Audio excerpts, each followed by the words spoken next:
Et les vacances au bord de la mer sont source d'excitation pour les uns et d'inquiétude pour les autres. Certains enfants éprouvent une peur de l'eau qui peut aller jusqu'à la phobie en mer ou à la piscine. Stéphane Clerget, vous êtes donc notre pédopsychiatre. Comment réagir si son enfant a peur de l'eau ? D'abord, lui raconter des belles histoires d'eau le soir pour s'endormir. E-A-U, on précise. Des histoires qui se déroulent au bord de la mer ou dans une piscine. On peut aussi l'inviter à dessiner la mer ou la piscine. Et d'ailleurs, si dans la mer, il dessine beaucoup d'animaux, ça nous éclaire un petit peu sur l'origine de sa peur, sur ce qui finalement pourrait le menacer, à savoir... S'il met des monstres, des choses un petit peu inquiétantes, ça peut montrer qu'il a peur, alors que si c'est des choses un petit peu gentilles avec des soleils. A priori, oui, c'est pas ce qu'il y a à l'intérieur de l'eau qui l'effraie, parce qu'il y a des enfants, par exemple, qui ont peur de l'eau plutôt floue, plutôt opaque, et profonde, qui ne sont pas angoissés par une eau transparente. Une erreur à ne pas commettre, c'est de le forcer. On ne soignera jamais un enfant qui a peur des étendues d'eau en le contraignant ou en se moquant de lui. On peut évidemment essayer de l'amener dans l'eau en le portant, plutôt d'eau à la mer d'ailleurs, d'eau vague, et en lui parlant les yeux dans les yeux d'une voix douce et sereine. Donc si déjà on peut comme ça entrer dans la mer avec lui dans les bras, c'est déjà une grande étape. Parce qu'il peut y avoir une réelle phobie, vraiment que l'enfant refuse d'aller dans l'eau. Alors il y a des enfants qui ont peur de l'eau tout court, c'est-à-dire même dans le bain ça se passe mal, mais c'est souvent la peur des étendues d'eau. Alors quelle est l'origine ? Elle peut être plurielle.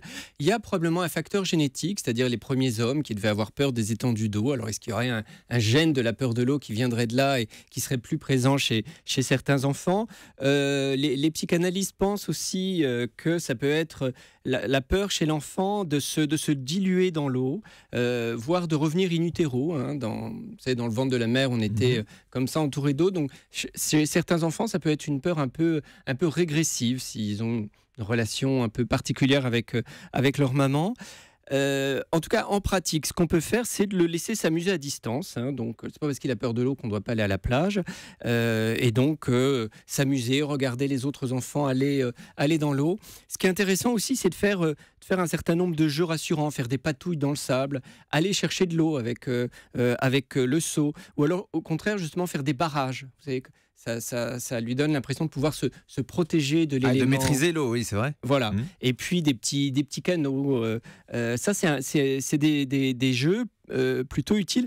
Toujours lui mettre évidemment les brassards au bras, au cas où finalement il accepterait d'avancer un petit peu dans l'eau, de courir au bord de l'eau. Parce que la crainte, c'est quoi ? C'est de se noyer ?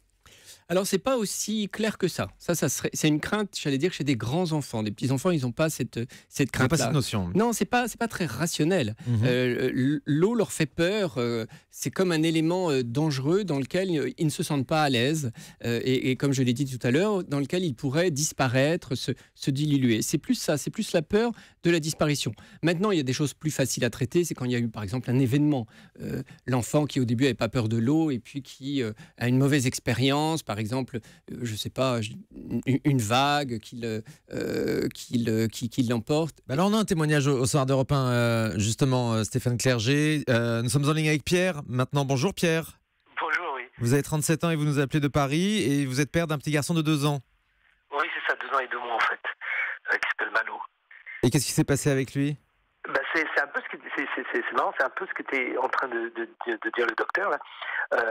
En fait, on était en vacances à Biarritz et tout petit, il n'avait pas forcément de peur de l'eau pour le bain, tout ça se passait bien. Et en fait, il y a eu on jouait dans l'eau et puis il y a une vague un peu violente, c'était à Biarritz, qui l'a poussé, il courait dans l'eau et qui l'a aplati sur le sol. Et je pense qu'il a eu très peur. Et du coup, après, il a voulu sortir, il voulait plus du tout rester, et ça a été impossible d'y retourner en fait. Et là, voilà. Mais alors le problème, c'est que maintenant, c'est presque, on a l'impression que ça s'est un peu étendu au bain. Enfin, il est plus à l'aise comme avant. Enfin, ceci dit, il était tout bébé. Ça posait pas de problème. Mais là, c'est vrai qu'on a l'impression que tout devient un peu compliqué, quoi. Docteur Stéphane Clerget vous répond. Oui, donc là, c'est une peur réactionnelle. C'est évidemment plus facile à traiter qu'une peur profonde, plus ancienne.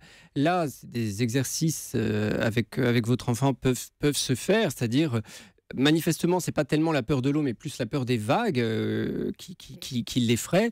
Donc, eh bien, on peut, en s'approchant d'un plan d'eau où il n'y a pas trop de vagues, s'amuser à s'éclabousser. Et puis, on peut jouer aussi à sauter par-dessus les vaguelettes. C'est-à-dire, avec lui, ou alors vous jouez avec l'eau. C'est-à-dire, vous courez vers l'eau, et puis dès que les vagues remontent, vous courez avec lui pour ne pas se laisser attraper par l'eau. C'est-à-dire, l'idée, c'est de retrouver du plaisir à nouveau avec l'eau et d'apprendre à affronter la vague. Là, c'est davantage une peur de la vague, finalement, qu'une peur de l'eau. Donc, vous choisissez un plan d'eau où les vagues sont vraiment où ce sont des vaguelettes, et vous amusez à sauter par-dessus les petites vagues pour que, progressivement, ils se sentent plus fortes que les vagues. Ce qui n'est pas le cas de Biarritz. Hein. Non, oui, c'est ça aussi. Biarritz, c'est des grosses vagues. Mais il y a Port-Vieux à Biarritz. C'est une petite plage vous devez connaître, avec des vagues moins importantes.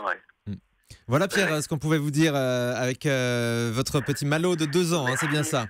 Oui, c'est ça, merci. Ouais. Merci à vous et on vous souhaite de bonnes vacances si vous avez encore la chance de pouvoir partir. Stéphane Clerget, on fait attention à quoi d'autre? Alors, il faut aussi soigner ses propres peurs, parce qu'il n'est pas rare que l'enfant apeuré face au plan d'eau ressente au fond de lui les appréhensions de ses parents qui avaient peur quand il était enfant ou qui ont peur pour leur enfant, qui ont peur qu'il se noie. Donc, il faut avoir conscience de ça, que nos propres peurs, finalement, impactent beaucoup les enfants. Alors, quel est le remède à ça? Avant de soigner ses propres peurs, ça peut prendre un petit peu de temps. Dans ce cas-là, il faut déléguer à l'autre parent. Et si, en tant que maman, par exemple, on a vraiment peur de l'eau, on a peur que son enfant se noie, eh bien, on gère cette partie-là en déléguant au papa qui fera les jeux d'eau avec l'enfant. Et puis, il faut savoir qu'il y a des peurs de l'eau qui sont isolées, mais il y a aussi beaucoup de peurs de l'eau qui sont associées à d'autres peurs, d'autres phobies. Et dans ce cas-là, il vaut mieux consulter. Hein. Si l'enfant, comme ça, a plusieurs peurs, plusieurs phobies, dans ce cas-là... Il associe ça à quoi?